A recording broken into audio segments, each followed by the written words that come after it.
Progress Report 10, April 21st. I figured out a new way to set up the mixing machines in the bakery to speed up production. Mr. Donner says he will save labor costs and increase profits. He gave me a $50 bonus and a $10 a week raise. I wanted to take Joe Carp and Frank Riley out to lunch to celebrate, but Joe had to buy some things for his wife, and Frank was meeting his cousin for lunch. I guess it will take time for them to get used to the changes in me. Everyone seems frightened of me. When I went over to Gimpy and tapped him on the shoulder to ask him something, he jumped up and dropped his cup of coffee all over himself. He stares at me when he thinks I'm not looking. Nobody at the place talks to me anymore, or kids around the way they used to. It makes the job kind of lonely. Thinking about it makes me remember the time I fell asleep standing up and Frank kicked my legs out from under me. The warm, sweet smell, the white walls, the roar of the oven when Frank opens the door to shift the loaves. Suddenly falling, twisting, everything out from under me and my head cracking against the wall. It's me, and yet it's like someone else lying there, another Charlie. He's confused, rubbing his head, staring up at Frank, tall and thin, and then at Gimpy nearby, massive, hairy, gray-faced Gimpy with bushy eyebrows that almost hide his blue eyes. Leave the kid alone, says Gimp. Jesus, Frank, why do you always gotta pick on him? It don't mean nothing, laughs Frank. It don't hurt him. He don't know any better, do you, Charlie? Charlie rubs his head and cringes. He doesn't know what he's done to deserve this punishment, but there's always the chance that there will be more. But you know better, says Gimpy, clumping over on his orthopedic boot. So what the hell are you always picking on him for? The two men sit down at the long table, the tall Frank and the heavy Gimp, shaping the dough for the rolls that have to be baked for the evening orders. They work in silence for a while, and then Frank stops and tips his white cap back. Hey, Gimp, think Charlie could learn to bake rolls? Gimp leans an elbow on the work table. Why don't we just leave him alone? No, I mean it, Gimp, seriously. I bet he could learn something simple like making rolls. The idea seems to appeal to Gimpy, who turns to stare at Charlie. Maybe you got something there. Hey, Charlie, come here a minute. As he usually does when people are talking about him, Charlie has been keeping his head down, staring at his shoelaces. He knows how to lace and tie them. He could make rolls. He could learn to pound, roll, twist, and shape the dough into small, round forms. Frank looks at him uncertainly. Maybe we shouldn't, Gimp. Maybe it's wrong. If a moron can't learn, maybe we shouldn't start anything with him. You leave this to me, says Gimpy, who has now taken over Frank's idea. I think maybe he can learn. Now listen, Charlie. You want to learn something? You want me to teach you how to make rolls like me and Frank are doing? Charlie stares at him, the smile melting from his face. He understands what Gimpy wants, and he feels cornered. He wants to please Gimpy, but there's something about the words learn and teach, something to remember about being punished severely, but he doesn't recall what it is. Only a thin white hand upraised, hitting him to make him learn something he couldn't understand. Charlie backs away, but Gimpy grabs his arm. Hey, kid, take it easy. We ain't gonna hurt you. Look at him shaking like he's gonna fall apart. Look, Charlie, I got a nice new shiny good luck piece for you to play with.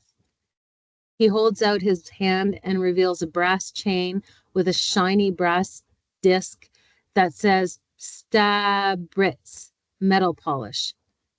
He holds the chain by one end, and the gleaming gold disc rotates slowly, catching the light of the fluorescent bulbs.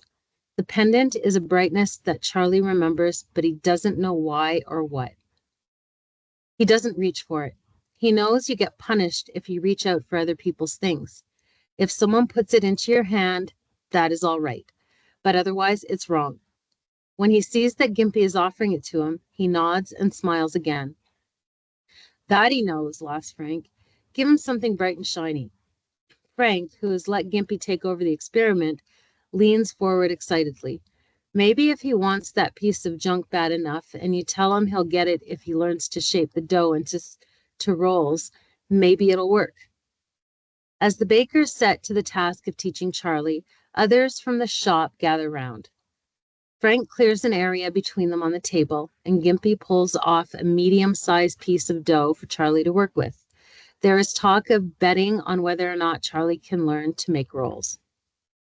Watch us carefully, says Gimpy, putting the pennant beside him on the table where Charlie can see it. Watch and do everything we do. If you learn how to make rolls, you'll get the shiny good luck piece. Charlie hunches over on his stool, intently watching Gimpy pick up the knife and cut off a slab of dough.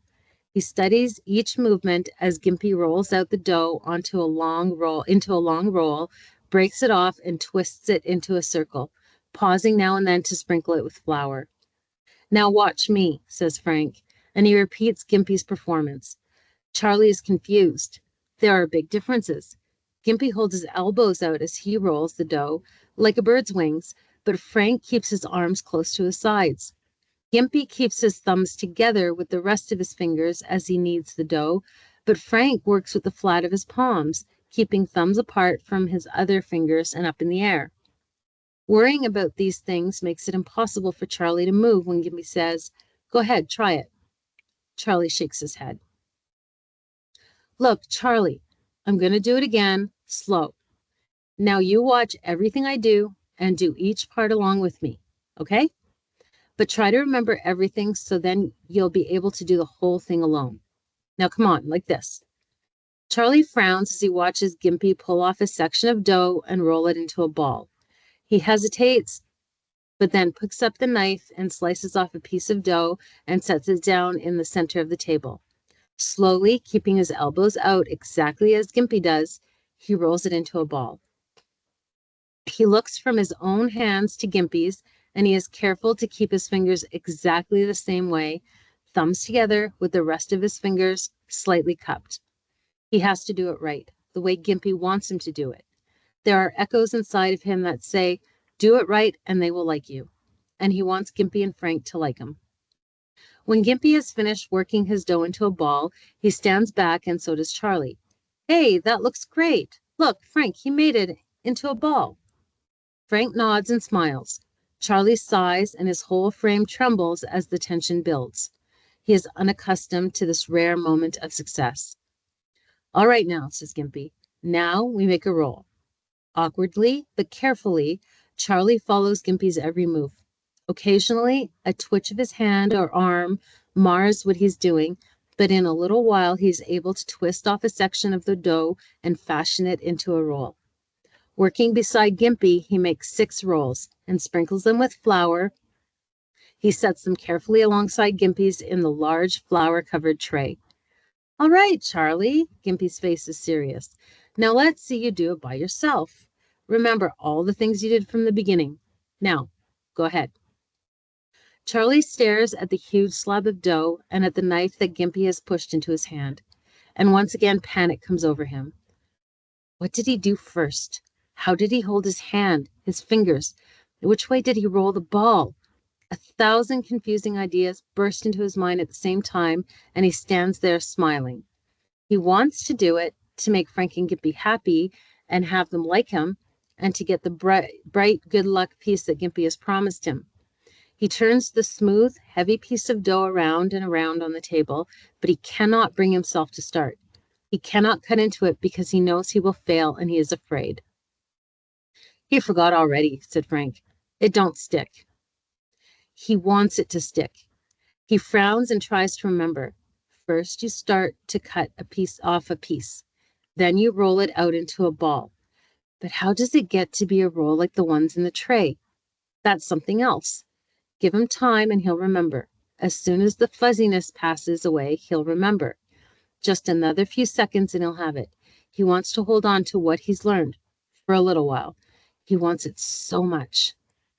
"Okay, Charlie," sighs Gimpy, taking the cutter out of his hands. "That's all right. Don't worry about it. It's not your work anyway." Another minute and he'll remember. If only they wouldn't rush him. Why does everything have to be in such a hurry? "Go ahead, Charlie. Go sit down and look at your comic book. We got to get back to work." Charlie nods and smiles and pulls the comic book out of his back pocket. He smooths it out and puts it on his head as a make-believe hat. Frank laughs, and Gimpy finally smiles. Go on, you big baby, snorts Gimpy. Go sit down there until Mr. Donner wants you. Charlie smiles at him and goes back to the flour sacks in the corner near the mixing machines. He likes to lean back against them while he sits on the floor cross-legged and looks at the pictures in his comic book. As he starts to turn the pages, he feels like crying, but he doesn't know why. What is there to feel sad about? The fuzzy cloud comes and goes, and now he looks forward to the pleasure of brightly colored pictures in the comic book that he has gone through 30, 40 times. He knows all of the figures in the comic. He has asked their names over and over again of almost everyone he meets. And he understands that the strange forms of letters and words in the white balloons above the figures means that they are saying something. Would he ever learn to read what was in the balloons? If they gave him enough time, if they didn't rush him or push him too fast, he would get it. But nobody has time. Charlie pulls his legs up and opens the comic book to the first page where the Batman and Robin are swinging up a long rope to the side of the building. Someday, he decides, he is going to read. And then he will be able to read the story. He feels a hand on his shoulder and he looks up.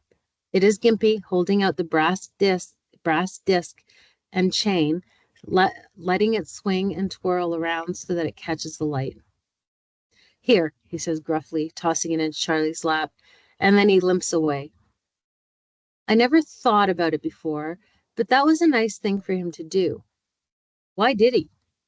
Anyway, that is my memory of the time, clearer and more complete than anything I've ever experienced before. Like looking out of the kitchen window early when the morning light is still gray. I've come a long way since then, and I owe it all to Dr. Strauss and Professor Niemer and the other people here at Beekman. But what must Frank and Gimpy think of and feel now, seeing how I've changed? April 22nd. People at the bakery are changing, not only ignoring me. I can feel the hostility. Donner is arranging for me to join the Bakers Union, and I've gotten another raise. The rotten thing is that all of the pleasure is gone because the others resent me. In a way, I can't blame them. They don't understand what has happened to me, and I can't tell them. People are not proud of me the way I expected. Not at all. Still, I've got to have someone to talk to. I'm going to ask Miss Kinnian to go to a movie tomorrow night to celebrate my raise, if I can get up the nerve. April 24th. Professor Niemer finally agreed with Dr. Strauss and me that it will be impossible for me to write down everything if I know it's immediately read by people at the lab. I've tried to be completely honest about everything, no matter who I was talking about, but there are things I can't put down unless I can keep them private, at least for a while. Now I'm allowed to keep back some of these more personal reports, but before the final report to the Wellberg Foundation, Professor Nemo will read through everything to decide what part of it should be published. What happened today at the lab was very upsetting. I dropped by the office earlier this evening to ask Dr. Strauss or Professor Niemer if they thought it would be all right for me to ask Miss Alice Kinnian out to a movie, but before I could knock, I heard them arguing with each other.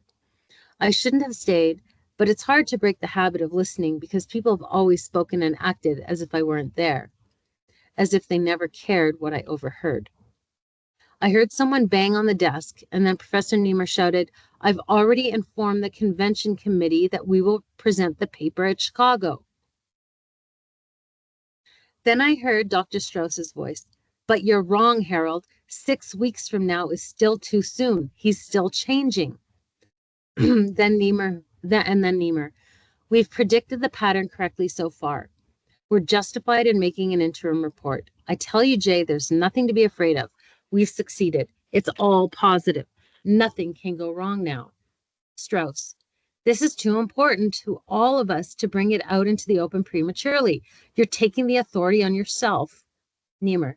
You forget that I'm the senior member of this project. Strauss. And you forget that you're not the only one with a reputation to consider. If we claim too much now, our whole hypothesis will come under fire. Niemer. I'm not afraid of regression anymore. I've checked and rechecked everything. An interim report will do no harm. I feel sure nothing can go wrong now. The argument went on that way, with Strauss saying that Niemeyer had his eye on the chair of psychology at Halston, and Niemeyer saying that Strauss was riding on the coattails of his psychological research.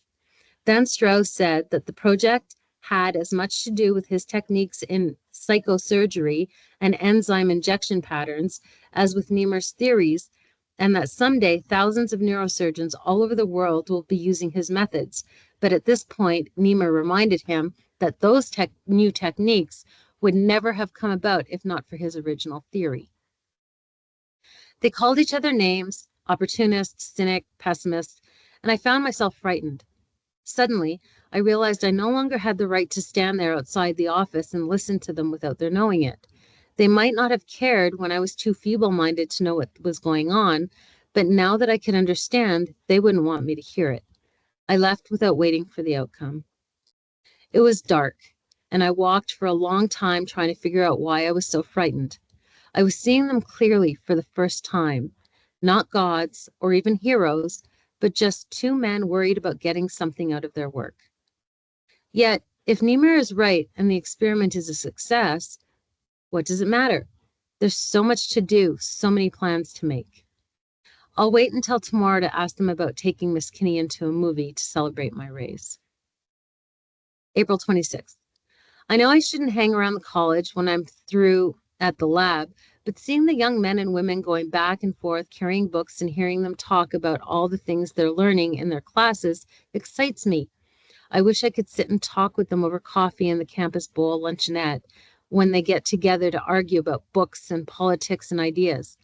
It's exciting to hear them talking about poetry and science and philosophy, about Shakespeare and Milton, Newton and Einstein and Freud, about Plato and Hegel and Kant, and all the other names that echo like great church bells in my mind. Sometimes I listen in on the conversations at the tables around me and pretend I'm a college student, even though I'm a lot older than they are. I carry books around and I've started to smoke a pipe. It's silly, but since I belong at the lab, I feel as if I'm part of the university. I hate to go home to that lonely room. April 27th. I've made friends with some of the boys at the campus bowl. They were arguing about whether or not Shakespeare really wrote Shakespeare's plays. One of the boys, the fat one with the sweaty face, said that Marlowe wrote all of Shakespeare's plays. But Lenny, the short kid with the dark glasses, didn't believe that business about Marlowe. And he said that everyone knew that Sir Francis Bacon wrote the plays because Shakespeare had never been to college and never had the education that shows up in those plays. That's when the one with the freshman beanie said he had heard a couple of guys in the men's room talking about how Shakespeare's plays were really written by a lady. And they talked about politics and art and God. I never before heard anyone say that there might not be a God. That frightened me because for the first time I began to think about what God means. Now I understand one of the important reasons for going to college and getting an education is to learn that the things you've believed in all your life aren't true and that nothing is what it appears to be. All the time they talked and argued, I felt the excitement bubble up inside me. This was what I wanted to do: go to college and hear people talk about important things. I spend most of my free time at the library now, reading and soaking up what I can from books. I'm not concentrating on anything in particular, just reading a lot of fiction now. Dostoevsky, Flaubert, Dickens, Hemingway, Faulkner, everything I can get my hands on, feeding a hunger that can't be satisfied. April 28th. In a dream last night, I heard Mom screaming at Dad and the teacher at the elementary school PS 13, my first school before they transferred me to PS 222. He's normal. He's normal. He'll grow up like other people, better than others. She was trying to scratch the teacher, but Dad was holding her back. He'll go to college someday. He'll be somebody. She kept screaming it, clawing at Dad so he'd let her go. He'll go to college someday and he'll be somebody. We were in the principal's office and there were a lot of people looking embarrassed, but the assistant principal was smiling and turning his head so no one could see it. The principal in my dream had a long beard and was floating around the room and pointing at me. He'll have to go to a special school. Put him into the Warren State Home and Training School. We can't have him here. Dad was pulling Mom out of the principal's office, and she was shouting and crying too. I didn't see her face, but her big red teardrops kept splashing down on me. This morning, I could recall the dream, but now there's more than that. I can remember through the blur back to when I was 6 years old and it all happened. Just before Norma was born. I see Mom, a thin, dark-haired woman who talks too fast and uses her hands too much. As always, her face is blurred. Her hair is up in a bun, and her hand goes to touch it, pat it smooth, as if she has to make sure it's still there. I remember that she was always fluttering like a big white bird around my father, and he too heavy and tired to escape her pecking. I see Charlie standing in the center of the kitchen, playing with his spinner, bright colored beads and rings threaded on a string. He holds the string up in one hand, turns the rings so they wind and unwind in bright spinning flashes. He spends long hours watching his spinner. I don't know who made it for him or what became of it, but I see him standing there fascinated as the string untwists and sets the rings spinning. She's screaming at him. No, she's screaming at his father. I'm not going to take him. There's nothing wrong with him. Rose, it won't do any good pretending any longer that nothing is wrong. Just look at him, Rose. 6 years old and he's not a dummy. He's normal. He'll be just like everyone else. He looks sadly at his son with the spinner, and Charlie smiles and holds it up to show him how pretty it is when it goes around and around. Put that thing away, Mom shrieks, and suddenly she knocks the spinner from Charlie's hand, and it crashes across the kitchen floor. Go play with your alphabet blocks. He stands there, frightened by the sudden outburst. He cowers, not knowing what she will do. His body begins to shake. They're arguing.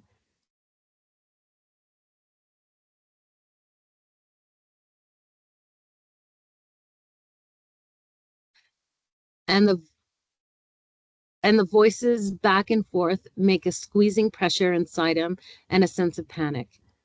Charlie, go to the bathroom. Don't you dare do it in your pants. He wants to obey her, but his legs are too soft to move. His arms go up automatically to ward off blows. For God's sake, Rose, leave him alone. You've got him terrified. You always do this. And the poor kid. Then why don't you help me? I have to do it all by myself. Every day I try to teach him, to help him catch up to the others. He's just slow, that's all. But he can learn like everyone else. You're fooling yourself, Rose. It's not fair to us or him.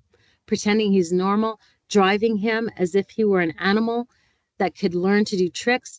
Why don't you leave him alone? Because I want him to be like everyone else. As they argue, the feeling that grips Charlie's insides becomes greater. His bowels feel as if they will burst, and he knows he should go to the bathroom, as she has told him so often. But he can't walk. He feels like sitting down right there in the kitchen, but it's wrong, and she will slap him. He wants a spinner.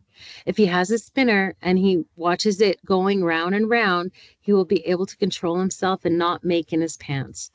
But the spinner is all apart with some of the rings under the table and some under the sink, and the cord is near the stove. It is very strange that although I can recall the voices clearly, their faces are still blurred, and I can see only general outlines. Dad massive and slumped, Mom thin and quick. Hearing them now, arguing with each other across the years, I have the impulse to shout at them. Look at him. There, down there. Look at Charlie. He has to go to the toilet. Charlie stands, clutching and pulling at his red checkered shirt as they argue over him. The words are angry sparks between them, an anger and a guilt he can't identify. Next September, he's going back to PS 13 and do the term's work over again. Why can't you let yourself see the truth? The teacher says he's not capable of doing the work in a regular class. That bitch of a teacher? Oh, I've got better names for her. Let her start with me again, and I'll do more than just write to the Board of Education. I'll scratch that dirty slut's eyes out. Charlie, why are you twisting like that? Go to the bathroom. Go by yourself. You know how to go. Can't you see he wants you to take him? He's frightened. Keep out of this. He's perfectly capable of going to the bathroom himself. The book says it gives him confidence and a feeling of achievement. The terror that waits in that cold tile room overwhelms him. He's afraid to go there alone. He reaches up to her, he reaches up for her hand and sobs out, "Toy, toy," and she slaps his hand away. "No more," she says sternly. "You're a big boy now. You can go by yourself. Now march right into that bathroom and pull your pants down the way I taught you. I warn you, if you make in your pants, you'll get spanked." I can almost feel it now, the stretching and knotting in his intestines as the two of them standing over him waiting to see what he will do. His whimper becomes a soft crying as suddenly he can control no longer, and he sobs and covers his face with his hands as he dirties himself. It is soft and warm, and he feels the confusion of relief and fear. It is his, but she will take it away from him as she always does.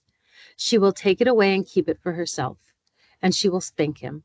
She comes toward him, screaming that he is a bad boy, and Charlie runs to his father for help. Suddenly, I remember that her name is Rose and his name is Matt. It's odd to have forgotten your parents' names. And what about Norma? Strange, I haven't thought about them all for a long time. I wish I could see Matt's face now to know what he was thinking at that moment. All I remember is that as she began to spank me, Matt Gordon turned and walked out of the apartment. I wish I could see their faces more clearly.